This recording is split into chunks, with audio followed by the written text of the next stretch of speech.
জয় শ্রীকৃষ্ণ। রাধে রাধে। জয় মা লক্ষ্মী। নমস্কার বন্ধুরা, অমৃত কথা চ্যানেলের নতুন একটি পর্বে আপনাদের স্বাগত জানাই। আশা করছি আপনারা সকলে ভগবানের কৃপায় ভালো আছেন এবং সুস্থ আছেন। দোল পূর্ণিমা বা বসন্ত উৎসব কেবল একটি ঋতুভিত্তিক উৎসব নয়, এটি আধ্যাত্মিক পুনর্জাগরণ এবং অশুভ শক্তির বিনাশের এক মহালগ্ন। সনাতন ধর্মে এই পূর্ণিমা তিথিটি অত্যন্ত শুভ এবং ফলদায়ক বলে গণ্য করা হয়। তাই আজকের ভিডিওতে আমরা জানব দোল পূর্ণিমার দিন বাড়িতে কোন ফল আনলে প্রচুর অর্থ ও সৌভাগ্য আসে, দোল পূর্ণিমার দিন কিভাবে মা লক্ষ্মীর পূজা করবেন, দোল পূর্ণিমার সঠিক সময়সূচি, দোল পূর্ণিমার দিন কোন রঙের বস্ত্র পরিধান করা উচিত, দোল পূর্ণিমার দিন সকালে ঘুম থেকে উঠে অবশ্যই করুন এই 5টি কাজ। তাই আজকের ভিডিওটি খুব গুরুত্বপূর্ণ হতে চলেছে। মূল পর্বে যাওয়ার আগে আমার সকল দর্শক বন্ধুদের কাছে একটা অনুরোধ থাকবে, দয়া করে ভিডিওটি সম্পূর্ণ মনোযোগ সহকারে দেখবেন। যদি ভালো লাগে তাহলে অবশ্যই একটা লাইক করবেন আর কমেন্টে ভক্তি ভরে লিখবেন জয় শ্রীকৃষ্ণ, রাধে রাধে। আমাদের চ্যানেলটিকে সাবস্ক্রাইব করে পাশে থাকা বেল বাটনটি অন করে রাখবেন। তো চলুন শুরু করা যাক আজকের আলোচনা। দোল পূর্ণিমার পৌরাণিক ও আধ্যাত্মিক পটভূমি। দোল পূর্ণিমা বসন্ত উৎসবকে কেন্দ্র করে একাধিক পৌরাণিক কাহিনী প্রচলিত রয়েছে। বৈষ্ণব শাস্ত্র অনুসারে এই পুণ্যতিথিতেই ভগবান শ্রীকৃষ্ণ বৃন্দাবনে শ্রী রাধা ও গোপীদের সঙ্গে আবির খেলায় মেতে উঠেছিলেন। একে ফাগুয়া বা দোলযাত্রা বলা হয়। আধ্যাত্মিক দিক থেকে এটি জীবাত্মা ও পরমাত্মার মিলনের প্রতীক। রঙের মাধ্যমে বৈচিত্র্যের মধ্যে ঐক্যের বার্তা দেওয়া হয়। অন্যদিকে এই দিনটির সঙ্গে জড়িয়ে আছে ভক্ত প্রহ্লাদের জীবন রক্ষার কাহিনী। দানবরাজ হিরণ্যকশ্যপু তার বিষ্ণু ভক্ত পুত্র প্রহ্লাদকে পুড়িয়ে মারার জন্য নিজের বোন হোলিকাকে দায়িত্ব দেন। হোলিকার কাছে এমন এক বস্তু ছিল যা তাকে আগুনে পুড়তে দিত না, কিন্তু ভগবান বিষ্ণুর কৃপায় অন্যায়ের প্রতীক হোলিকা আগুনে ভস্মীভূত হন এবং পরম ভক্ত প্রহ্লাদ অক্ষত অবস্থায় বেরিয়ে আসেন। এই ঘটনাটি আমাদের শেখায় যে সত্য ও ধর্মের পথ কঠিন হলেও শেষ পর্যন্ত জয় সুনিশ্চিত। দোল পূর্ণিমার সকালে ঘুম থেকে উঠে অবশ্যই করুন এই 5টি কাজ। দিনটি কিভাবে শুরু করছেন তার উপর আপনার আগামী 1 বছরের শক্তির সঞ্চয় নির্ভর করে। দোল পূর্ণিমার সকালে ব্রহ্ম মুহূর্তে অর্থাৎ সূর্যোদয়ের প্রায় 1.5 ঘন্টা আগে ঘুম থেকে ওঠা অত্যন্ত জরুরি। স্বাস্থ্যমতে এই সময় প্রকৃতিতে সাত্ত্বিক শক্তির প্রভাব সবচেয়ে বেশি থাকে। এক কর দর্শন ও ইষ্ট দেবতার স্মরণ। ঘুম ভাঙার সঙ্গে সঙ্গে চোখ না খুলে প্রথমে নিজের 2 হাতের তালু একত্রে জোড়া করুন। হাতের দিকে তাকিয়ে মনে মনে এই মন্ত্রটি পাঠ করুন। করাগ্রে বসতে লক্ষ্মী, কর মূলে সরস্বতী, কর মধ্যে তু গোবিন্দা, প্রভাতে কর দর্শনাম। অর্থাৎ আমাদের হাতের অগ্রভাগে লক্ষ্মী, মূলে সরস্বতী এবং মাঝখানে গোবিন্দ অবস্থান করেন। সকালে নিজের হাত দর্শনের অর্থ হলো সারা দিনের কর্ম যেন এই 3 দেবতার আশীর্বাদে পূর্ণময় হয়। 2 পঞ্চতত্ত্বের স্নান ও শুদ্ধিকরণ। দোল পূর্ণিমার স্নান সাধারণ স্নান নয়। এই দিনে স্নানের জলে সামান্য গঙ্গা জল, 1 চিমটি কাঁচা হলুদ এবং তিল মিশিয়ে স্নান করুন। হলুদ আপনার কুণ্ডলিতে বৃহস্পতি গ্রহকে মজবুত করে এবং তিল নেতিবাচক শক্তি দূর করে। স্নান করার সময় মনে মনে ওম নমো ভগবতে বাসুদেবায় মন্ত্রটি জপ করতে থাকুন। এতে শরীরের রোগ বালাই ও মনের কালিমা ধুয়ে মুছে যায়। 3 পিতৃতর্পণ ও সূর্য অর্ঘ্য। স্নান সেরে একটি তামার ঘটিতে জল নিয়ে তাতে লাল চন্দন, লাল ফুল এবং কিছু অক্ষত অর্থাৎ আস্ত চাল দিয়ে উদয়মান সূর্যকে অর্ঘ্য নিবেদন করুন। সূর্য সাফল্যের কারক। দোল পূর্ণিমার বিশেষ তিথিতে সূর্যের আরাধনা করলে পরিবারে যশ ও প্রতিপত্তি বৃদ্ধি পায়। এরপর আপনার পরলোকগত পিতৃপুরুষদের স্মরণ করে 1 অঞ্জলি জল নিবেদন করুন। এতে তাদের আশীর্বাদ আপনার উপর বর্ষিত হবে। 4 তুলসী তলায় ঘিয়ের প্রদীপ ও পরিক্রমা। সনাতন ধর্মে তুলসী গাছকে বিষ্ণুপ্রিয়া বলা হয়। দোল পূর্ণিমার দিন সকালে তুলসী তলা গোবর বা গঙ্গাজল দিয়ে লেপে পরিষ্কার করুন। সেখানে একটি ঘিয়ের প্রদীপ এবং ধূপ জ্বালান। তুলসী দেবীকে 7 বার পরিক্রমা করুন। তুলসী তলার মাটি তিলক হিসেবে কপালে ধারণ করলে মানসিক শান্তি ও একাগ্রতা বৃদ্ধি পায়। 5. গরুকে ঘাস বা গুড় খাওয়ানো। শাস্ত্রে বলা হয়েছে গরুর দেহে 33 কোটি দেবদেবীর বাস। দোল পূর্ণিমার সকালে যদি কোনো গরুকে নিজের হাতে সবুজ ঘাস, রুটি বা গুড় খাওয়াতে পারেন, তবে আপনার কোষ্ঠীর অনেক অশুভ যোগ কেটে যায়।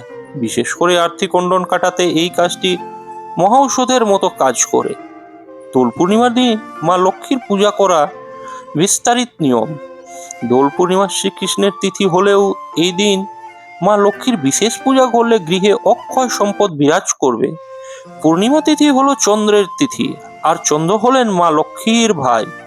তাই এই দিন দেবী অত্যন্ত প্রসন্ন থাকেন। পূজার প্রস্তুতি ও আলপনা। মা লক্ষ্মীর আসনের সামনে চালের গুঁড়োর আলপনা দিন। আলপনায় অবশ্যই লক্ষ্মীর পায়ের ছাপ আঁকবেন, যা ঘরের ভেতরের দিকে নির্দেশ করবে। এর অর্থ হলো মা লক্ষ্মী আপনার গৃহে প্রবেশ করছেন। অভিষেক ও শৃঙ্গার। মা লক্ষ্মীর একটি ছোট্ট মূর্তিকে বা ছবির সামনে একটি পঞ্চপল্লব যুক্ত ঘট স্থাপন করুন। মূর্তিকে পঞ্চামৃত অর্থাৎ দুধ, দই, ঘি, মধু, চিনি দিয়ে অভিষেক করান। এরপর পরিষ্কার কাপড়ে মুছে তাকে লাল বা হলুদ রঙের বস্ত্র ও অলঙ্কার পরিয়ে দিন। মা লক্ষ্মীকে এদিনে লাল গোলাপ বা পদ্ম ফুল অর্পণ করা বাধ্যতামূলক। বিশেষ নৈবেদ্য ও ভোগ। দোল পূর্ণিমায় মাকে ক্ষীরের পায়েস, বাতাসা, কদমা এবং তিলের নাড়ু ভোগ দিন। এছাড়া 5টি ভিন্ন ধরনের ঋতুফল নিবেদন করুন। মনে রাখবেন, মা লক্ষ্মী পরিষ্কার পরিচ্ছন্নতা খুব পছন্দ করেন। তাই পূজার সময় চারিদিকে যেন সুগন্ধি ধূপ ও ধুনোর ধোঁয়ায় আমোদিত থাকে। দোল পূর্ণিমা বা বসন্ত উৎসব হলো রঙের মিলন নালা। এই বিশেষ তিথিতে আমরা কেবল একে অপরকে রঙিয়ে তুলি না, বরং শাস্ত্রীয় মতে রঙের মাধ্যমে আমাদের জীবনে নেতিবাচকতাকে দূর করে ইতিবাচক শক্তিকে আমন্ত্রণ জানাই। দোল পূর্ণিমার দিন কোন রঙের পোশাক বা বস্ত্র পরিধান করা সবচেয়ে শুভ এবং কেন, সেই সম্পর্কে অত্যন্ত বিস্তারিত আলোচনা করা হলো। দোল পূর্ণিমার দিন শুভ বস্ত্রের গুরুত্ব। সনাতন ধর্মে প্রতিটি রং কোনো না কোনো গ্রহ এবং শক্তির প্রতীক। পূর্ণিমা তিথিতে চন্দ্রের প্রভাব সবচেয়ে বেশি থাকে, আর দোল পূর্ণিমায় বসন্তের আগমনে প্রকৃতিতে রঙের খেলা চলে। এই দিনে সঠিক রঙের পোশাক পরিধান করলে শরীরের চক্রগুলো সক্রিয় হয় এবং গ্রহদোষ খণ্ডিত হয়।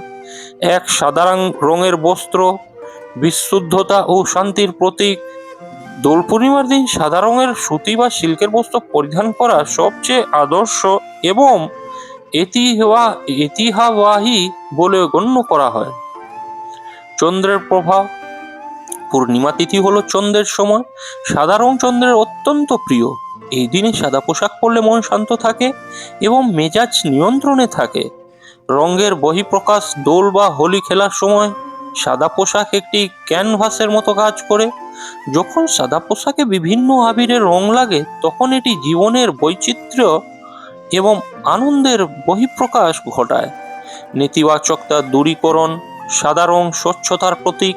এটি চারপাশের নেতিবাচক শক্তিকে প্রতিফলিত করে দূরে পাঠিয়ে দেয় এবং শরীরে ইতিবাচক স্পন্দন বজায় রাখে। হলুদ রঙের বস্ত্র সমৃদ্ধি এবং আধ্যাত্মিকতার প্রতীক। দোল পূর্ণিমার দিন হলুদ রঙের বস্ত্র পরিধান করা অত্যন্ত শুভ ফলদায়ক। বিশেষ করে যারা ধর্মীয় আচার অনুষ্ঠান বেশি মনোযোগী, তাদের জন্য হলুদ শ্রেষ্ঠ। শ্রীকৃষ্ণের প্রিয় রং।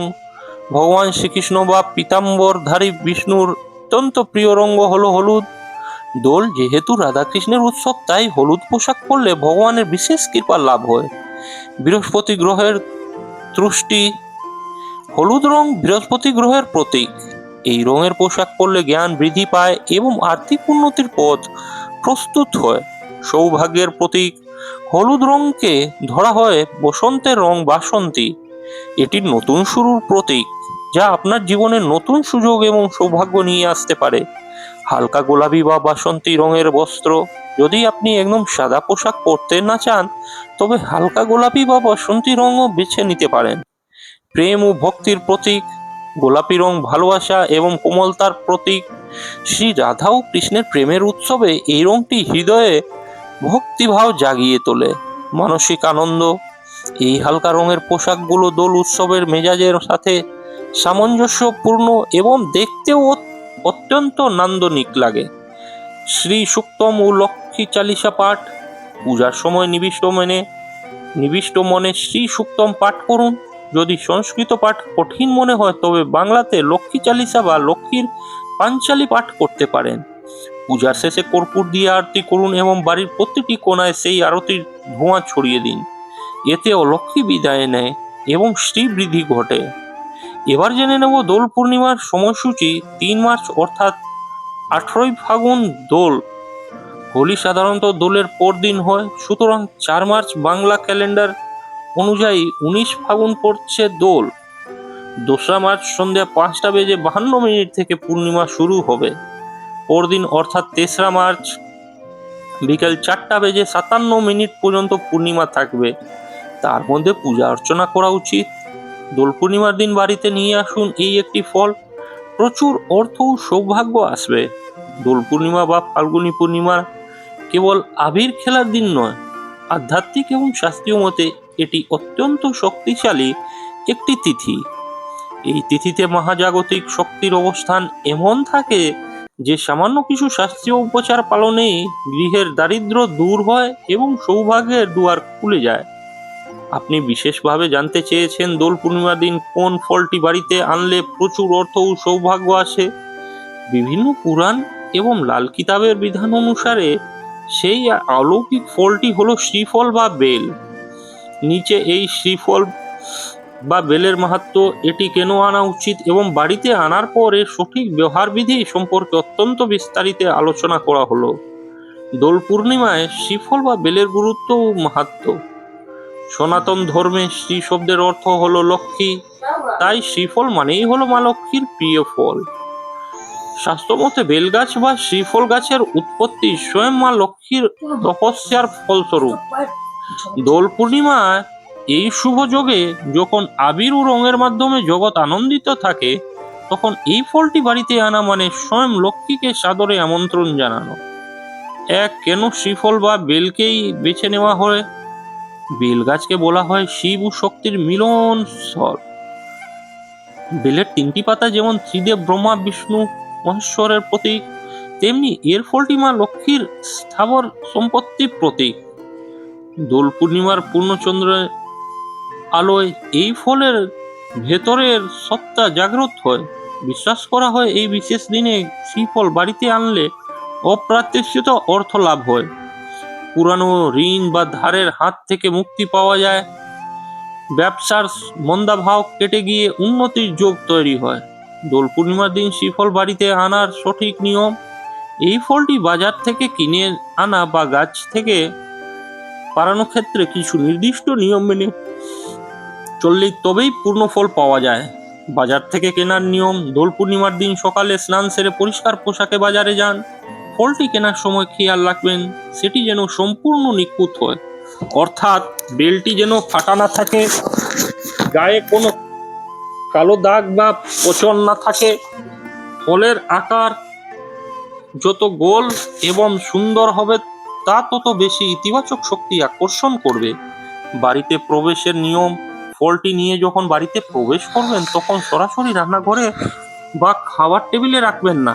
প্রথমে মূল দরজায় বা দাঁড়িয়ে মনে মনে মা লক্ষ্মীকে স্মরণ করে তাকে গৃহে প্রবেশের প্রার্থনা জানান। এরপর ফলটি নিয়ে সোজা ঠাকুর ঘরে বা পূজার স্থানে চলে যান। শ্রীফলের পূজা ও স্থাপনা পদ্ধতি: ফলটি বাড়িতে আনলেই হবে না, সেটিকে শাস্ত্রীয় মতে জাগ্রত করতে হবে। দোল পূর্ণিমার দুপুরে বা সন্ধ্যায় যখন মা লক্ষ্মীর পূজা করবেন তখন নিচের ধাপগুলো অনুসরণ করুন। অভিষেক ও শুদ্ধিকরণ: প্রথমে একটি তামার বা কাঁসার পাত্রে শ্রীফলটি রাখুন। সামান্য গঙ্গাজল দিয়ে ফলটি ধুয়ে নিন। এরপর একটি পরিষ্কার সুতি বা রেশমি কাপড় দিয়ে জল মুছে ফেলুন। অলঙ্করণ বা তিলক সেবা: বেলের গায়ে চন্দন দিয়ে একটি ওম চিহ্ন আঁকুন। এরপর সিঁদুর দিয়ে একটি স্বস্তিক চিহ্ন তৈরি করুন। স্বস্তিক চিহ্নের 4 কোণায় 4টি বিন্দু দিতে ভুলবেন না, যা ধর্ম, অর্থ, কাম ও মোক্ষকে নির্দেশ করে। মা লক্ষ্মীর চরণে নিবেদন: মা লক্ষ্মী ও ভগবান নারায়ণের মূর্তির সামনে একটি ছোট্ট কাঠের পিঁড়িতে লাল কাপড় বিছিয়ে দিন। তার উপর সামান্য অক্ষত অর্থাৎ আতপ চাল ছিটিয়ে দিন। এবার শ্রীফলটি সেই চালের উপর স্থাপন করুন। ধূপ, দীপ এবং কর্পূর দিয়ে আরতি করুন। বিশেষ মন্ত্রপাঠ: ফলটির সামনে বসে অন্তত 11 বা 108 বার এই মন্ত্রটি জপ করুন। ওম শ্রীং মহালক্ষ্মী নমঃ। পূজার পর ফলটি কোথায় এবং কিভাবে রাখবেন? দোল পূর্ণিমার সারা রাত ফলটি ঠাকুরের আসনেই থাকবে। পরদিন অর্থাৎ প্রতিপদ তিথিতে সকালে স্নান সেরে পুনরায় ধূপ দেখিয়ে ফলটি আসন থেকে তুলুন। লাল কাপড়ে বন্ধন। একটি নতুন লাল রেশমি কাপড় নিন, তাতে সেই ফলটি রেখে তার সাথে একটি রূপোর কয়েন।